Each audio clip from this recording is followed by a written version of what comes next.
ये समय है फ्यूचर का। सोलर सिस्टम के बीचों बीच धरती के एटमॉस्फेयर से कुछ 100 किलोमीटर दूर अचानक से एक अनजान उड़न तश्तरी प्रकट होती है और धरती की तरफ गिरना शुरू कर देती है। उसी वक्त आसमान में अपने प्लेन से उड़ते हुए पायलट ग्लेन अपने दोस्त से बात कर रहा होता है एक बड़ी मछली के बारे में जो उसने हाल ही में पकड़ी थी। ग्लेन उस मछली का साइज दिखाने की कोशिश में अपने प्लेन का कंट्रोल लगभग खो देता है। बातचीत के दौरान उस आदमी को अपने रेडियो पर अलर्ट मिलना शुरू हो जाते हैं और उसे पता चलता है कि उसकी लोकेशन पर कुछ असामान्य एयर ट्रैफिक चल रहा है। कंफ्यूज होकर ग्लेन उस एयरक्राफ्ट को ढूंढना शुरू करता है और वो यूएफओ को बेहद तेज रफ्तार से इलाके में चक्कर काटते हुए देखकर हैरान रह जाता है। अचानक से पायलट को ये एहसास होता है कि वो उड़न तश्तरी उसी की तरफ आ रही है और वो रिफ्लेक्स में एक मूवमेंट करता है ताकि वो टकरा न जाए। मगर दिक्कत ये होती है कि इतनी ऊंचाई की वजह से ग्लेन अपने प्लेन का कंट्रोल खो देता है जो तेजी से नीचे गिरने लगता है। इससे बचने के लिए उसे अपने बैकपैक को पैराशूट की तरह इस्तेमाल करना पड़ता है ताकि वो ब्लास्ट में खत्म ना हो जाए। इतनी बड़ी दुर्घटना के बावजूद पायलट किसी तरह बच जाता है और एक बड़े जंगल के बीच में उतरता है। कुछ ही देर बाद वो यूएफओ इलाके के ऊपर उड़ती हुई दिखाई देती है और अपनी पावरफुल सर्च लाइट से ग्लेन को ढूंढने लगती है। खोज के दौरान वो एलियन एयरक्राफ्ट उस आदमी को जमीन पर ढूंढने का फैसला करता है और जंगल की तरफ नीचे उतरना शुरू कर देता है। पास ही मौजूद एक बड़े कंट्री हाउस में जेसन अपने कमरे में अपने सारे खिलौनों के साथ खेल रहा होता है कि तभी वो अपने अंकल को उसे बुलाते हुए सुनता है। नीचे जाने के बाद लड़का ब्रेड के पास बैठकर लंच करता है और खाने के स्वाद से परेशान हो जाता है क्योंकि वो आदमी अच्छे से खाना बनाना नहीं जानता। इस वक्त पता चलता है कि जेसन अपने अंकल के साथ रहने आ गया था जब उसके पेरेंट्स एक एक्सीडेंट में गायब हो गए थे जहां उनकी बॉडीज अथॉरिटीज को कभी नहीं मिली। लड़के की शिकायतों से तंग आकर ब्रेड उसे याद दिलाता है कि उस कपल की गाड़ी मिल चुकी है, इसलिए ये संभावना बहुत कम है कि वो अभी भी जिंदा हो। इसके अलावा वो कहता है कि अगर वो इतना ज्यादा परेशान है तो जेसन को किसी अनाथालय में भेजा जा सकता है, मगर वो नौजवान जवाब देता है कि इसकी जरूरत नहीं है और कहता है कि उसके पेरेंट्स इसलिए नहीं मिले क्योंकि अथॉरिटीज ने खोज छोड़ दी है। बातचीत के दौरान लड़का उस नेकलेस को देखता है जो उसकी माँ पहना करती थी। उसी वक्त ब्रेट न्यूज सुनता है जहाँ ग्लेन के गायब होने की खबर चल रही होती है। जब वो एलियन एयरक्राफ्ट की फुटेज को जंगल के ऊपर उड़ते हुए देखता है तब जेसन कहता है कि ये सब कुछ असली नहीं है क्योंकि एक्स्ट्रा टेरेस्ट्रियल बीइंग्स के एग्जिस्ट करने की संभावना बेहद कम है। कुछ ही देर बाद लड़के को पता चलता है कि ये घटना कैंप वेल्स में हुई है, वही जगह जहां वो अक्सर ट्रेनिंग करता है। इस विषय का फायदा उठाते हुए ब्रेट बताता है कि उसने वो एक्टिविटी कैंसिल करने का फैसला किया है। ये सुनते ही जेसन गुस्से से भर जाता है, मगर वो आदमी उसे बताता है कि उसका फैसला हो चुका है और समझाता है कि अब से वो लोग सिटी सेंटर के अपार्टमेंट में रहेंगे क्योंकि वो कंट्री हाउस के सारे खर्चे नहीं उठा सकता। अपने अंकल के साथ हो रही सारी चीजों से नाराज होकर लड़का अपने कमरे में भाग जाता है और अपने बैकपैक को तैयार करना शुरू कर देता है ताकि वो खुद अपने पेरेंट्स की खोज में निकल सके। मगर तभी वो अपनी खिड़की में एक रोशनी देखता है। उसे शांत करने की कोशिश में ब्रेट लड़के के कमरे में जाता है। अपने गुस्से को समझने के बाद वो कहता है कि वो उसके पेरेंट्स को ढूंढने में मदद कर सकता है अगर यही वो सच में चाहता है। इसके अलावा वो आदमी अपने भतीजे से कहता है कि वो कचरा बाहर फेंक आए और वापस अंदर आए ताकि वो निकलने से पहले बात कर सके। मगर जैसे ही वो बाहर जाता है जेसन जंगल से आ रही रोशनी देखता है और ये मानते हुए कि ये उसके पेरेंट्स का डिस्ट्रेस कॉल हो सकता है वो अपनी साइकिल पर निकल पड़ता है। जब वो कैंप वेल्स के एंट्रेंस पर पहुंचता है तब लड़का अपनी सर्वाइवल फ्लैशलाइट ऑन करता है और जंगल में चलना शुरू कर देता है उस रोशनी के सोर्स को फॉलो करने की कोशिश करते हुए। जैसे ही वो करीब पहुंचता है जेसन ग्लेन को देखता है जो बिना किसी मकसद के लड़खड़ाता हुआ घूम रहा होता है। कुछ ही देर बाद पायलट को एक एलियन सरप्राइज कर देता है जो उसे अपनी गामा रे गन से खत्म कर देता है। अभी अभी जो कुछ उसने देखा है उससे घबराकर लड़का डर के मारे चिल्लाना शुरू कर देता है जिससे उस प्राणी का ध्यान उसकी तरफ जाता है और वो उसका पीछा करने लगता है। तेजी से जेसन जंगल में भागता है और एलियन की गोलियों से बचने की कोशिश करता है। वो एक जिप लाइन का भी इस्तेमाल करता है ताकि अपने पीछा करने वाले से दूरी बना सके, मगर एक डेंजर साइन से टकराने के बाद वो नौजवान यूएफओ की तरफ उछल जाता है और शिप के अंदर गिर जाता है। गुस्से में वो एलियन जेसन को पकड़ने के लिए निकलता है, मगर लड़का दरवाजा बंद कर लेता है इससे पहले कि वो फिर से अटैक हो जाए। उसी वक्त लड़का एयरक्राफ्ट के कंट्रोल पैनल से टकरा जाता है। कुछ ही देर बाद वो लारा से मिलता है, एक लड़की जो उसकी तरह ही एक्सीडेंट में यूएफओ में आ गई थी। जेसन के प्रेस किए हुए बटन की वजह से उस उड़न तश्तरी का प्रोग्राम अपना टाइम ट्रैवल मोड एक्टिवेट कर देता है। चाहे वो कितनी भी कोशिश कर ले ये रोकने की, मगर वो लड़की उस कमांड को कैंसिल नहीं कर पाती। अब वो यूएफओ तेजी से आसमान में उठती है और धरती के एटमॉस्फेयर की तरफ बढ़ने लगती है, जबकि वो एलियन पायलट जंगल से ये सब देख रहा होता है। स्पेस में पहुंचने के बाद वो एयरक्राफ्ट बेहद तेज रफ्तार से घूमना शुरू कर देता है और एक बड़ा वर्टेक्स बनाता है जो उन्हें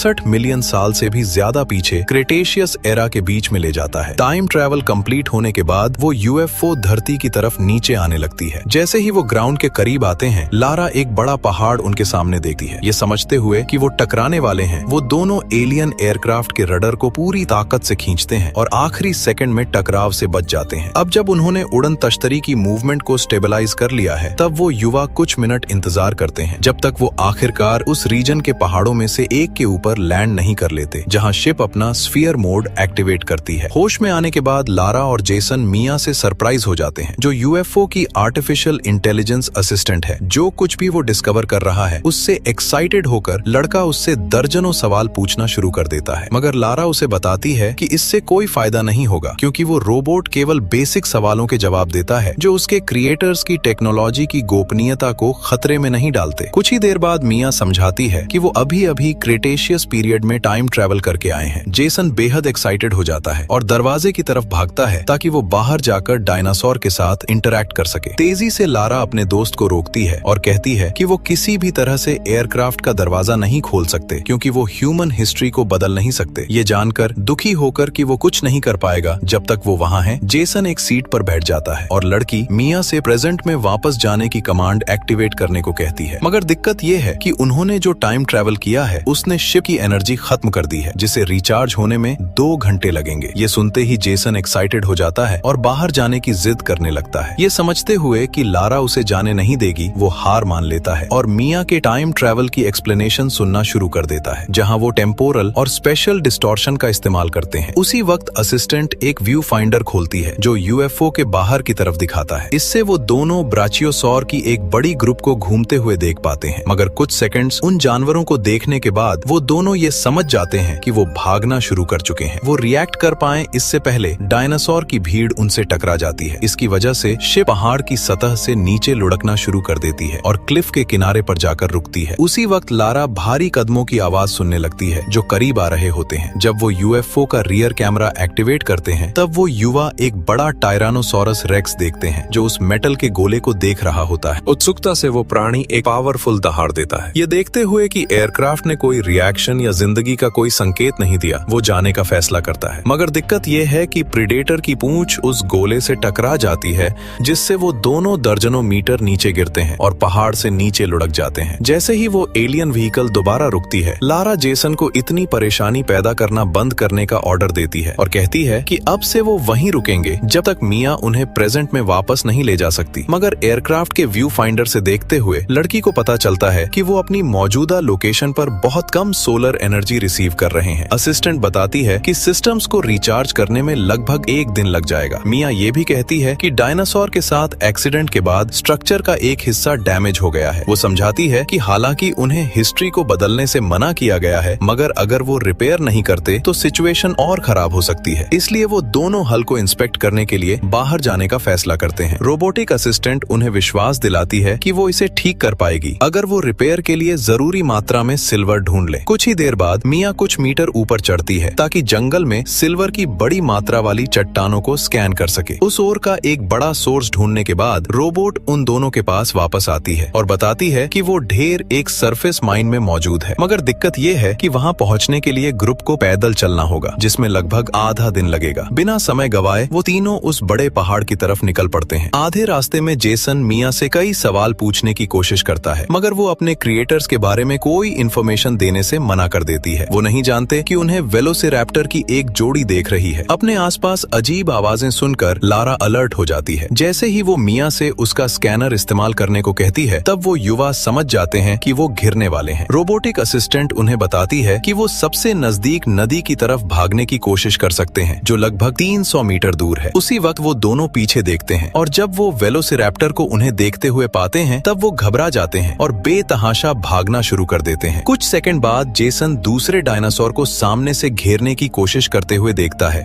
और लारा से चिल्लाकर कहता है कि वो उसके साथ तेज मोड़ ले, जिससे प्रीडेटर्स एक दूसरे के ऊपर गिर जाते हैं। इसकी वजह से वो युवा दूरी बना लेते हैं, मगर वो जानवर हार नहीं मानते और अपने शिकार का पीछा करते रहते हैं, जो उस बड़ी नदी तक पहुंच जाते हैं। अब जेसन मिया से चिल्लाकर कुछ करने को कहता है। असिस्टेंट बताती है कि वो खुद को सबमरीन में ट्रांसफॉर्म करके उन्हें प्रोटेक्ट कर सकती है। ये सुनते ही लड़का रोबोट से तुरंत ऐसा करने की भीख मांगने लगता है। वेलोसिरैप्टर वेलोसिरैप्टर से लगभग खत्म होने के बावजूद वो दोनों मिया की मदद से गहराई में पहुंच जाते हैं। अब जब वो सेफ हैं, तब वो युवा उस विशाल प्रागैतिहासिक नदी की तली को देखते हैं। उन्हें ये नहीं पता कि एक विशालकाय जलीय प्राणी उनका पीछा कर रहा है। घबराहट में लारा मिया से चिल्लाकर कुछ करने को कहती है। असिस्टेंट तेजी से सबमरीन के थ्रस्टर्स एक्टिवेट करती है, जिससे ग्रुप आखिरी पल में प्रीडेटर के काटने से बच जाता है। कुछ ही देर बाद वो युवा मछलियों के एक विशाल झुंड के सामने आ जाते हैं। उसी वक्त असिस्टेंट उन्हें बताती है कि वो सरफेस पर पहुंचने वाले हैं। सूखी जमीन पर वापस आकर जेसन नोटिस करने लगता है कि उसकी दोस्त उसकी इस्तेमाल की हुई स्लैंग को नहीं समझ रही और सोचता है कि क्या वो सच में उसी सेंचुरी में रहती है। हिचकिचाते हुए लारा समझाने का फैसला करती है कि क्या हुआ था और बताती है कि वो असल में फ्यूचर से आई है, लगभग 500 साल आगे, जेसन के टाइम से। कंफ्यूज होकर लड़का पूछता है कि ये कैसे संभव है। नौजवान बताती है कि वो किसी को बताए बिना एयरक्राफ्ट में घुस गई, मगर accidentally time travel systems start कर दी। लारा फिर बताती है कि उन्हें जेसन के टाइम पर वापस जाना है और शिप को पायलट को रिटर्न करना है, जिसे लड़का एलियन कहता है। ये सुनकर उसकी दोस्त कंफ्यूज हो जाती है। कुछ ही देर बाद लड़की कहती है कि उसे शायद अपने फैमिली से लेक्चर मिलेगा जो कुछ उसने किया है उसके लिए। ये सुनते ही जेसन को अपने पेरेंट्स की याद आती है और वो बताता है कि उसने उन्हें खो दिया जब वो कपल एक कार एक्सीडेंट में शामिल हुए। नौजवान के नुकसान से दुखी होकर लारा अपने दोस्त के लॉस पर शोक करती है, मगर लड़का मजबूत बना रहता है और कहता है कि अब जर्नी जारी रखने का समय है। मगर जैसे ही वो बीच पर चलना शुरू करते हैं, वो दोनों एक विशालकाय फुटप्रिंट देखते हैं और सोचने लगते हैं कि ये किस तरह का डायनासोर है। अपनी साथी की पेस को तेज करने की कोशिश करते हुए मिया कहती है कि उनके पास इतना ज्यादा समय नहीं है। ग्रुप उस बड़े पहाड़ की तरफ निकल पड़ता है। जंगल में अपनी ट्रैक के दौरान वो दोनों एक बड़े मांसाहारी पौधे से सरप्राइज हो जाते हैं। लारा जेसन को धक्का देती है ताकि वो अटैक होने से बच जाए। जमीन पर गिरने के बाद लड़का प्राणी के काटने से बचने के लिए लुढ़कने लगता है, जबकि नौजवान एक बड़ी पेड़ की शाखा का इस्तेमाल करके उस पर वार करती है। कुछ ही देर बाद वो मांसाहारी पौधा जेसन के बैकपैक को अपने मुंह से निकाल देता है, जिससे वो खुद को फ्री कर पाता है। अब लड़का समझ जाता है कि वो प्राणी पिज्जा को सूंघ रहा था, जो उसने अपने बैकपैक में रखा था अपने पेरेंट्स की खोज के दौरान खाने के लिए। अब जब वो मॉन्स्टर डिस्ट्रैक्टेड है, तब वो तीनों भाग जाते हैं। जेसन को ये पता भी नहीं चलता कि सारे कंफ्यूजन में उसका सेल फोन जमीन पर गिर गया है। कुछ घंटों बाद ग्रुप एक गुफा ढूंढता है और वहाँ कैंप करने का फैसला करता है ताकि अगले दिन अपनी जर्नी जारी रख सके। मगर जेसन आग नहीं जला पाता और उसकी मदद करने के लिए मिया अपनी लेजर बीम्स एक लकड़ी पर फायर करती है। हीट सोर्स बन जाने के बाद वो युवा थोड़ी देर आराम करने के लिए बैठ जाते हैं। ये नोटिस करते हुए कि उसका दोस्त अपने नेकलेस पर कुछ देख रहा है, लारा पूछती है कि ये क्या है। अब जेसन जवाब देता है कि यह एक नेकलेस है जिसमें एक लकी जेम है जो उसकी माँ का था। कुछ ही देर बाद नौजवान उसे बताती है कि उसकी माँ हमेशा काम के लिए ट्रैवल करती रहती है। इसकी वजह से वो लंबे समय तक अकेली रह जाती है। बातचीत के अंत में जेसन अपना लकी नेकलेस अपनी दोस्त को देने का फैसला करता है। लड़की कहती है कि वो ये गिफ्ट नहीं ले सकती, मगर वो जिद करता है और कहता है कि उसे इसकी ज्यादा जरूरत है। उसी वक्त लड़का सितारों की तरफ देखता है और उनके बीच एक बड़ी चमक नोटिस करता है। वो कहता है कि बहुत सारे मीटियोराइट्स उस वक्त सोलर सिस्टम में चक्कर काट रहे हैं। वो नहीं जानते कि ये असल में वो विशालकाय मीटियर है जिसने अतीत में सारे डायनासोर को खत्म कर दिया था और ये बेहद तेज रफ्तार से प्लेनेट की तरफ आ रहा है। सुबह होते ही ब्राचियोसॉर डर से इलाके में भागते हैं, जबकि टी-रेक्स शांति से उनका पीछा कर रहा होता है। दूर गुफा के अंदर वो युवा जागते हैं और घबरा जाते हैं जब उनका सामना विशालकाय कीड़ों के एक ग्रुप से होता है जो उन पर हमला करने की कोशिश करते हैं। घुसपैठियों से गुस्साए होकर जेसन उनमें से एक पर झपटता है और उसके सिर पर पावरफुल ब्लो मारता है, जिससे वो कीड़ा हवा में घूम जाता है। कुछ ही देर बाद विशालकाय कीड़ों का ग्रुप पीछे हटने का फैसला करता है। लारा इम्प्रेस्ड होती है कि उसके दोस्त ने अपनी हिम्मत से ग्रुप को बचा लिया। एक्साइटेड होकर जेसन कहता है कि दोस्त ऐसा ही करते हैं और गुफा के एग्जिट की तरफ चलता है लैंडस्केप देखने के लिए। ऐसा करते हुए लड़का उस विशाल मीटियर को एटमॉस्फेयर के करीब आते हुए देखता है और समझ जाता है कि उन्हें डायनासोर के एक्सटिंक्शन वाले ठीक उसी दिन भेज दिया गया है। इस वक्त लारा पूछना शुरू करती है कि मिया ने इसके बारे में कुछ क्यों नहीं बताया। असिस्टेंट उसे कहती है कि वो बस मिशन ऑर्डर्स फॉलो कर रही थी। जवाब सुनने के बाद जेसन कंफ्यूज हो जाता है और पूछता है कि वो किस मिशन की बात कर रही है। अब लारा सीक्रेट रखने की कोशिश करती है, मगर मिया बता देती है कि जब लड़का ओडिसी में चढ़ने वाला था तब उसने उसे मिशन की आइडेंटिटी सीक्रेट रखने का ऑर्डर दिया था। ये समझते हुए कि असिस्टेंट ने अभी अभी एयरक्राफ्ट का नाम मेंशन किया है, जेसन विद्रोह करता है और कहता है कि उसकी दोस्त इतने समय से झूठ बोल रही थी और उसे उस पर भरोसा नहीं करना चाहिए था। इसके बावजूद लड़का अपना माइंड एस्केप प्लान पर फोकस रखने की कोशिश करता है और पूछता है कि इम्पैक्ट तक उनके पास कितना समय है। मिया समझाती है कि मीटियर प्लैनेट से लगभग 50 मिनट में टकराएगा। जेसन समझ जाता है कि उनके पास ओडिसी को रिपेयर करने और क्रिटेशियस से एस्केप करने के लिए पर्याप्त समय नहीं होगा, मगर असिस्टेंट कहती है कि वो एयरक्राफ्ट को पहाड़ पर ला सकती है क्योंकि बैटरी ने सुबह के बाद पर्याप्त एनर्जी इकट्ठा कर ली है। बिना समय गवाए जेसन मिया को तुरंत शिप लाने का ऑर्डर देता है और अकेला रिपेयर के लिए जरूरी सिल्वर इकट्ठा करने के लिए निकल पड़ता है। उसी वक्त असिस्टेंट ओडिसी का ऑटोमेटिक नेविगेशन मोड एक्टिवेट करती है जो ग्रुप की दिशा में निकल पड़ती है। कुछ मिनट बाद लारा और जेसन उड़न तश्तरी के साथ पहाड़ की चोटी पर पहुंच जाते हैं, ये नोटिस करते हुए कि मीटियर पहले ही एटमॉस्फेयर में प्रवेश कर चुका है। मिया अपने टूल्स का इस्तेमाल करके रिपेयर करती है। कॉन्सर्ट के दौरान एक टेरोडैक्टिल ग्रुप को डिस्ट्रैक्टेड देखता है और उनकी तरफ बढ़ने का फैसला करता है, उन्हें निगलने की कोशिश में। प्रीडेटर को नोटिस करते हुए और ये समझते हुए कि जेसन सरप्राइज हो जाएगा, लारा अपने दोस्त को बचाने के लिए भागती है